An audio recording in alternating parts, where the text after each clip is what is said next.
歡迎大家再次嚟到 Historical Story。今日帶大家去到東京嘅淵江村，同之前我哋提過嘅東淵江村都有些少接近嘅地域嘅。今日嘅主題叫做淵江遺痕，在東京北境的濕地餘燼之中，解讀權力與庶民的五層輻射。喺今日東京都足立區嘅行政版圖之中，淵江其實已經消失咗，被拆解為本木、大谷田、花田同埋竹之塚等等嘅零散區域。但係呢一片昔日水源充沛、邊界模糊嘅低濕地，喺歷史學嘅透鏡之下，從未停止佢作為政治博弈有機體嘅脈動。淵江嘅戰略地位源於佢嘅水分，作為昔日澳東京灣嘅殘留，呢一片自然邊陲點樣被權力馴化呢？今日嘅觀察者如果要感應呢一段歷史，冇辦法依賴就咁睇嘅紀念碑，而係必須透過微地形嘅步行，從一處隆突起嘅土台，一段規整嘅河道，或者一個存留百年嘅飲食禁忌之中，去解讀地靈被反覆重寫嘅痕跡。我哋睇第一個故事：消失的武藏千葉氏與淵江城的考古復權。14至15世紀，響德之亂將關東平原變成咗武裝割據嘅棋盤。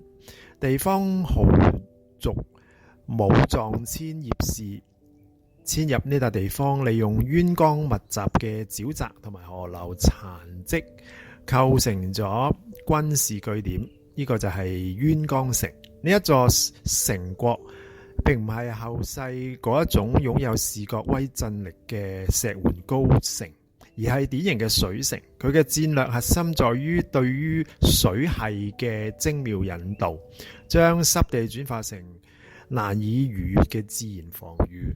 呢個唔單單係軍事防線，更加係信仰嘅定錨。千葉氏將妙見菩薩引入境內，建立咗今日嘅忠真更神社。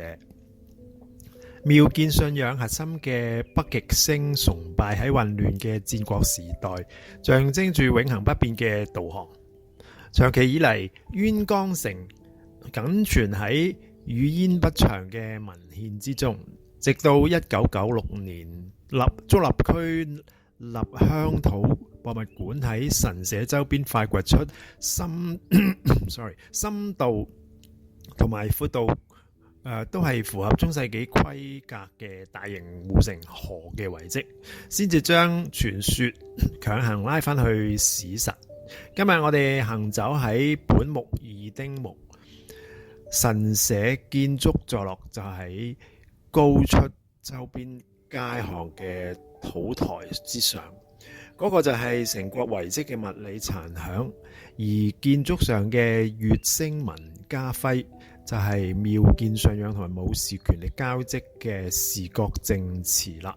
第二個故事：伊內宗治嘅官僚治水與大谷田新田的理性開拓。隨住德川幕府入主江戶，淵江嘅性質從動亂防線轉向咗行政技術實驗場。呢個就係一場從武力奪取向官僚技術創造嘅文明躍遷。元和2年，即係1616年，幕府技術官僚伊內宗治着手開發大谷田地區。喺淵江之內，大谷田新田開之士嘅文書之中，隱藏可以睇到精密嘅統治邏輯。第一，秩序維護，佢哋係當時係嚴禁收留同原領主有糾紛嘅流民，確保石膏制嘅穩定。第二，經濟誘因，當時係會俾開發者3年嘅免稅期，用技術去抵消自然嘅風險。呢個唔單單係開墾，更加係對大地嘅馴服。讀者可以去到靈賴村規整嘅河段旁邊，注視佢嘅河線對岸線嘅幾何感。呢一個就係伊內流治水嘅意志，利用微地形波道引導日紅。17世紀嘅官僚意志至今仍然係牢固喺水流嘅形狀之中。第3個故事，將軍的鷹翔與餅之正月，不吃餅的正月。四家村的隱形戒嚴。當土地轉化為生產工具之後，佢亦都成為展示權力嘅劇場。淵江嶺被劃分為將軍嘅御足意志場，即係鷹場。鷹首本質就係準軍事演習，係對領土嘅絕對控制。喺四之家村，即係而家嘅清井地區，不吃餅的正月傳說，揭示咗權力嘅點樣滲透去到庶民最隱密嘅飲食之中。相傳某年正月初一，村民準備慶祝餅嘅時候，不慎就失火，驚擾咗將軍狩獵，因失火燭跡，以致全村遭受嚴厲處分。為咗避免權力嘅震怒，村民發起展出正月前3日禁火烤餅嘅習慣。呢個唔單單係避禍，而係一種政治表演，透過集體放棄飲食習俗嚟換取集體生存。呢一種村請制之下嘅恐懼，成為咗嗰笪地方獨特嘅社會認同。第4個故事，花世大咒神社之酒之史起源與雞肉禁忌的社會學。淵江嘅邊陲性質亦都為佢孕育咗灰色經濟同埋空間主權。東京酒之史嘅正統源頭就喺花世嘅大咒神社。呢一座神社建立喺一種強烈嘅地域邊界，雞肉同埋雞蛋嘅禁忌。信徒奉立生雞之後，必須送到去淺草寺放生。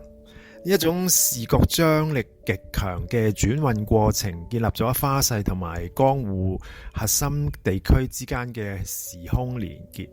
而當時居民嚴禁食雞呢種行為嘅異質化，喺空間劃定咗神聖嘅界線。更加有趣嘅就係花世喺祭典期間獲得咗默許嘅治外法權，成為咗合法嘅賭博場所。呢個就吸引咗江戶市民沿水路湧去呢一片邊陲，成為咗慾望嘅出口。今日嘅花世大咒神社，佢嘅華麗社殿雕刻住保留住紅手嘅原始神力感。呢個就係城市慾望同埋農村祭祀交織後嘅歷史殘響。第5個故事，白旗塚古墳同埋源氏北征。千年景觀中的政治隱喻疊加。淵江嘅最後一層複寫就係關於景觀重寫嘅極致展示。喺伊興地區嘅白旗塚古墳，6世紀嘅原墳被11世紀嘅源義家百般太郎重新定義。源義家喺北征途之中選擇咗喺呢一座城已經建立咗喺500年嘅古老原墳頂端樹立咗白旗。呢一個並唔係隨機，而係一種政治符號嘅疊加。透過佔據前朝豪族嘅墓墳，佢合法化咗自身嘅統治，並且將地名賦予咗白旗同埋竹之塚嘅軍事解密。我哋企喺白旗塚史蹟公園嘅原墳頂端俯瞰，你會睇到極具斷層感嘅畫面，就係6世紀嘅古老幾何圓丘，正係同21世紀方格式嘅水泥住宅區進行無聲嘅對話。呢個係一場橫跨千年嘅地靈利用，歷史就喺呢一度，並唔係線性咁樣流逝，而係層疊累積。有冇一啲值得去嘅隱藏瑰寶呢？就係國土安穩寺。呢一座位於清井地區嘅古剎，曾經係德川將軍喺淵江領英守時指定嘅御膳所，同一般寺廟唔同。呢一度嘅空間結構散發住一種御殿式嘅肅穆。走入去殿內，建議觀察佢嘅庭園氣氛，嗰個係當時將軍巡行嘅時候，整座淵江城進入咗戰略動員狀態嘅物理坐標，同四肢加村沉重嘅樹木形成咗強烈嘅空間對比。總結，淵江領地嘅土地係一張被反覆擦拭而又重新書寫嘅羊皮紙。水從屏障變成資源，官僚技術重塑咗河道，而禁忌就成為咗庶民喺權力斗篷之中生存嘅策略。理解一座城市唔單單係在於掃描亮點，而係在於透過微地形同埋社會習俗嘅殘影，解讀佢嘅層類。當你行走喺竹立區嘅街巷，就請你試一試觀察路面起伏同埋水流走向，思考我哋腳下嘅水泥土地有幾多層仲未解讀嘅權力記憶，正正係隱晦咁塑造今日嘅城市。好多謝各位收聽，歡迎大家繼續訂閱 Historical Travel Story。拜拜。